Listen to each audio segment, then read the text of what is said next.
की बात की थी संत रविदास जी ने, कभी उसके बारे में सोचा है आप लोगों ने? वो मन जिसके अंदर कोई ईर्ष्या नहीं, वो मन जिसके अंदर कोई क्रोध नहीं, वो मन जिसके अंदर कोई छुआछूत नहीं, कोई जात पात नहीं, उस परमात्मा से लौ लगा के संत रविदास ने दुनिया को एक सही मार्गदर्शन दिया। उस गरीब परिवार में वाराणसी में जन्मे हुए संत रविदास जी अपने पिताजी की जूते की दुकान में बैठते थे। बचपन से उनका वही काम था। जब कोई गरीब उनकी दुकान पर आता था तो बिना पिताजी को बताए हुए उसके पैर में जूता पहना के चला देते थे। जब पिताजी को इसका ज्ञान हुआ तो उन्होंने बेटा को हटा दिया दुकान से, तो फिर अपनी एक छोटी सी दुकान उन्होंने खोली और वही काम करते थे। मगर मन कितना साफ था। क्या कहा था संत रविदास जी ने? वो 14वीं और 15वीं सदी की बात है। वो भक्ति मूवमेंट का एक वैसा विचारक, एक ऐसा महापुरुष जिसने समाज की तमाम कुरीतियों के खिलाफ संघर्ष किया और अपनी भक्ति को समाज में सिद्ध कर दिया कि जिसने परमात्मा से लौ लगाया वो परमात्मा का हो जाता है, और जो उसके मुंह से जो बात निकलती है उसको परमात्मा सुनता है और लोगों के जीवन में एक परिवर्तन लाता है। मगर आप हमको एक बात बताइए,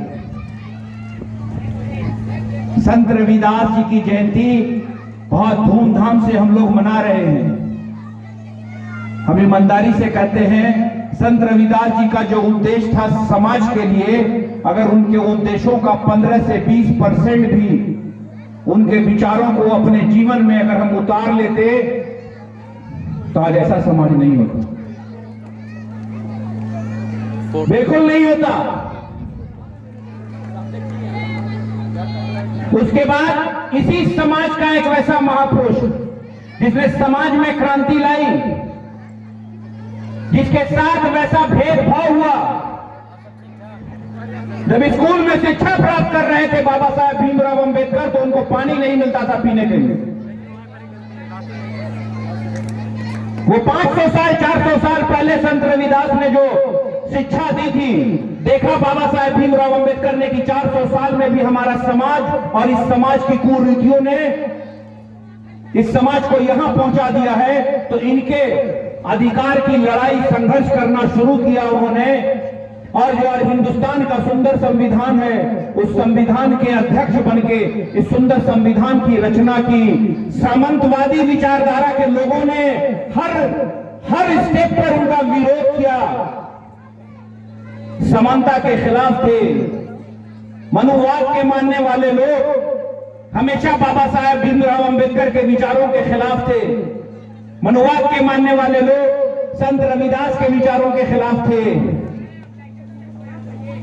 क्योंकि जिस समाज की बात रविदास ने की थी, उन महापुरुष ने की थी, इन कुरीतियों के खिलाफ, समाज में जो भेदभाव था उसके खिलाफ जो उन्होंने अपने जीवन में संघर्ष किया था, और जो बातें उन्होंने लिखी है, जो विचार उन्होंने दिया है, वो वैसा विचार है जो इस दुनिया में इस सृष्टि को जब से बनाया उस परमात्मा ने, जब भी कोई मैसेंजर आया उस परमात्मा का यहां की कुरीतियों को खत्म करने के लिए, तो वही विचार उन्होंने भी दिया है। इसलिए इस बात को कहने में कोई संकोच नहीं कि संत रविदास भी उस परमात्मा के एक मैसेंजर थे जो समाज की कुरीतियों के खिलाफ यहां पर अपनी आवाज को मुखर रूप से उठाया और समाज के विकास के बारे में बात किया था।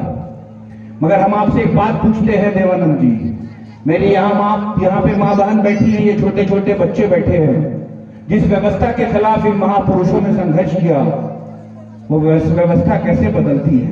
उस व्यवस्था को बदलने के लिए अमली जामा बाबा साहेब भीमराव अंबेडकर ने संविधान की किताब में संघर्ष करके लड़के दिया। क्या दिया? जब संविधान के निर्माता निर्माण कर रहे थे संविधान का, तो मनुवाद के मानने वाले लोगों ने कहा कि समाज के हर वर्ग को वोट का अधिकार नहीं मिलना चाहिए। कहा था जिनके पास बुद्धि नहीं है उनको वोट का अधिकार नहीं, जिनके पास शिक्षा नहीं है उनको वोट का अधिकार नहीं, उनको किसी तरह का अधिकार नहीं। जब संविधान का गठन हो रहा था तो वो कहते थे कि हमको संविधान की जरूरत नहीं है इस हिंदुस्तान को आजादी के बाद। यहाँ तो मनुस्मृति पहले से हमारे यहाँ वर्ण व्यवस्था है, छुआछूत, भेदभाव, जात पात की प्रथा चालू रहेगी, जिसका विरोध संत रविदास ने किया था। उसके बाद संविधान के निर्माता बाबा साहेब भीमराव अंबेडकर ने उस समय जब उतनी प्रताड़ना होती थी, पूरे समाज के अधिकार के लिए, उनके सामान्य अधिकार के लिए लड़ाई लड़ी, मगर उसका रिजल्ट क्या मिला? इस 72-73 साल की आजादी के बाद समाज के लोगों को यह भी पता नहीं है कि संविधान की भी कोई किताब है।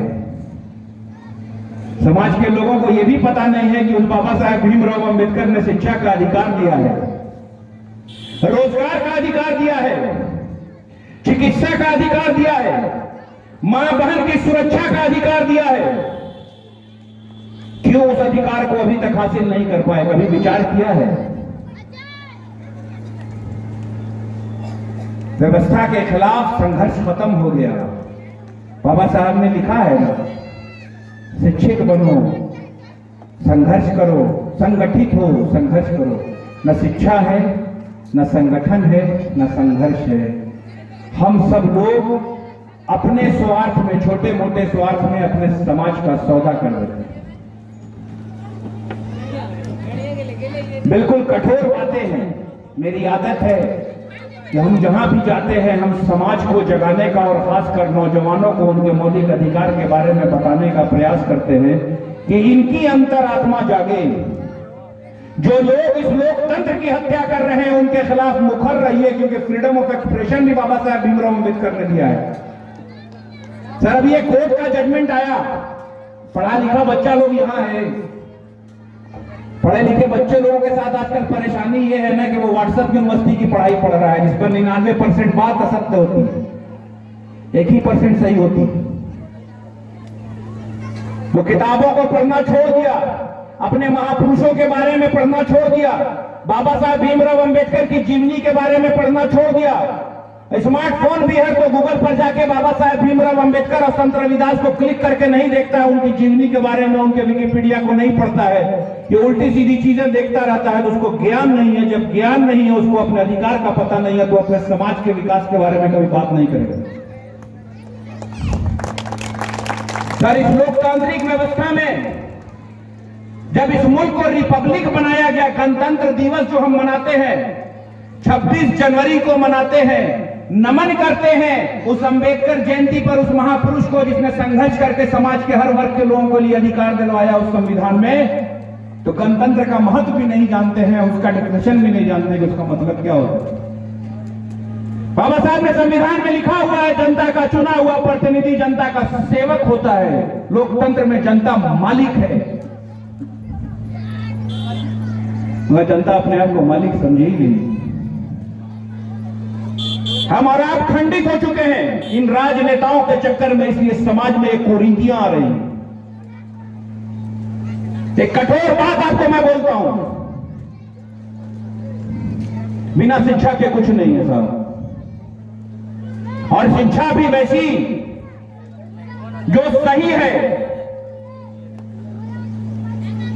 जब से इस सृष्टि को बनाया उस परमात्मा ने, हमारे यहां तो लिखा है कि 1,24,000 मैसेंजर को, महापुरुषों को भेजा जब जब समाज में अराजकता पैदा हुई। मगर जब ग्रंथ को पढ़ते हैं, अध्ययन करते हैं, तो सब में समानता मिलती है, और वही समानता फिर इस महापुरुष के विचार में मिलती है, जिन्होंने कहा है कर्म से बड़ा कोई धर्म नहीं है, तेरा कर्म ही तुझे परमात्मा से मिलाएगा। हम कर्म के बारे में नहीं सोचते, किसी भी धर्म के मानने वाले लोग उसके बारे में नहीं सोचते, चाहे वो इस्लाम धर्म के मानने वाले हैं, चाहे वो क्रिश्चियन है, चाहे वो सनातन धर्म के मानने वाले हैं। और ये महापुरुष ने तो रविदासिया धर्म लाया था, पढ़ा है उसके बारे में क्या लिखा है, सोचा है कभी आपने?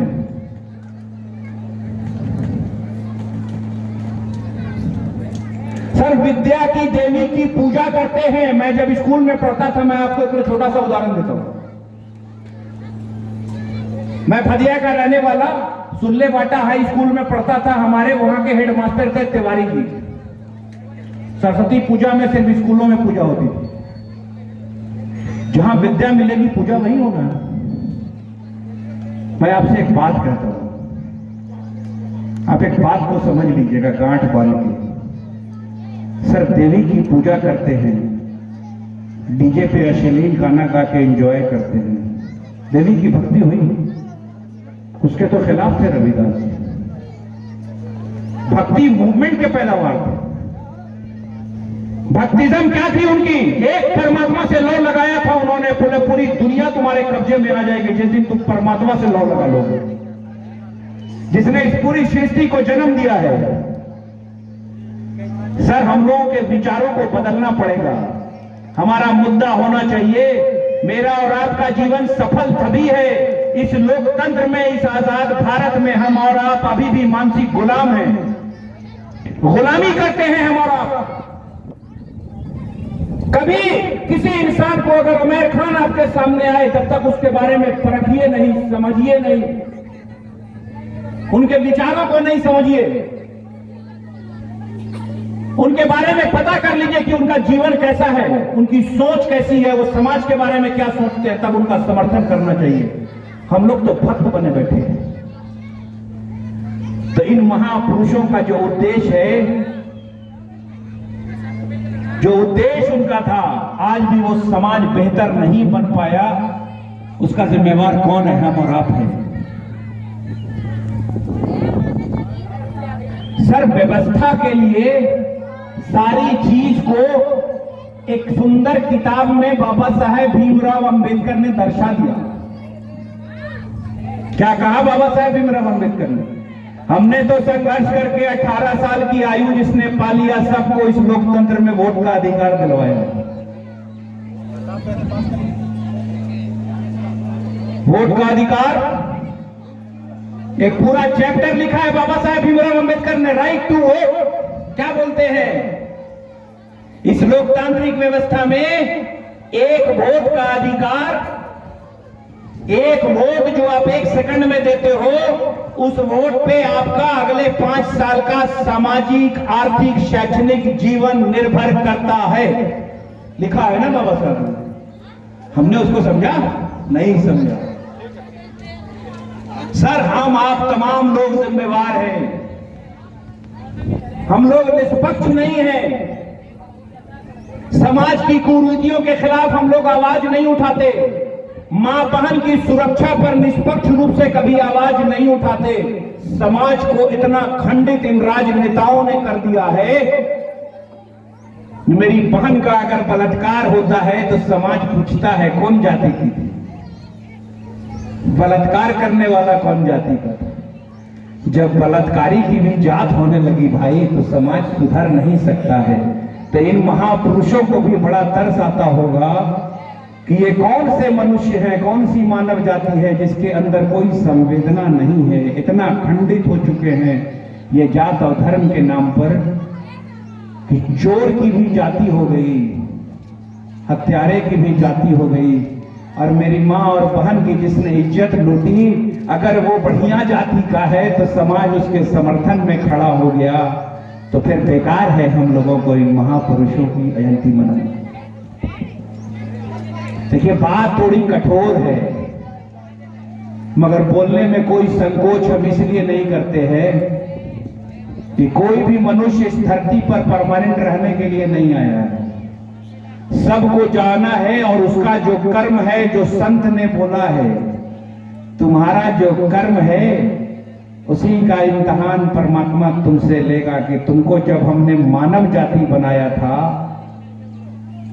जितनी जातियां हैं, जितनी मखलूक, जितने जानवर चरिंद्र परिंद्र बनाया था इस सृष्टि पर, उससे सबसे बेहतर तुमको बनाया था। तुमको सोचने के लिए दिमाग दिया था, पढ़ने के लिए तुम्हारे को कहा था कि तुम विद्या हासिल करो। उसको हासिल करने के बाद भी आज के युग में तुम सुबह से शाम तक पड़ोसी की जमीन कब्जा करो, बगलगीर को झूठे मुकदमे में फंसाओ, चोरी के पैसे से घर चलाओ। सर क्या कहा था संत ने? पेट का अन्न अगर मेहनत की कमाई से नहीं है तो परमात्मा कभी भी तेरी प्रार्थना नहीं सुनेगा। पेट में जो अन्न है तेरा, अगर वो तेरी मेहनत की कमाई का नहीं है तो इसी संत ने कहा था परमात्मा तेरी कभी नहीं सुनेगा। तू लाख भजन कर ले, कीर्तन कर ले, नमाज पढ़ ले, पूजा कर ले, कोई फायदा नहीं। हम तो वही कर रहे हैं। विचार को बदलना पड़ेगा। जब जब इन महापुरुषों की जयंती आए कम से कम इनके बारे में पढ़ लीजिए। उत्सव की तरह मत मनाइए, मन से याद कीजिए इनको, इनके जीवन के बारे में पढ़िए, समझिए, तभी आप 1% भी कंट्रीब्यूट कर सकते हैं समाज के लिए। जब जीवन में इस समाज के लिए हम लोगों ने, इस मानव जाति ने, जिसको उस परमात्मा ने एक बनाया है, यह भी तो संत ने कहा था। संत ने कहा है, रविदास जी ने कहा कि मानव जाति को परमात्मा ने एक बनाया। दुनिया में राज करने वाले लोगों ने उनके कामकाज के हिसाब से उनको जात के नाम में बांट दिया।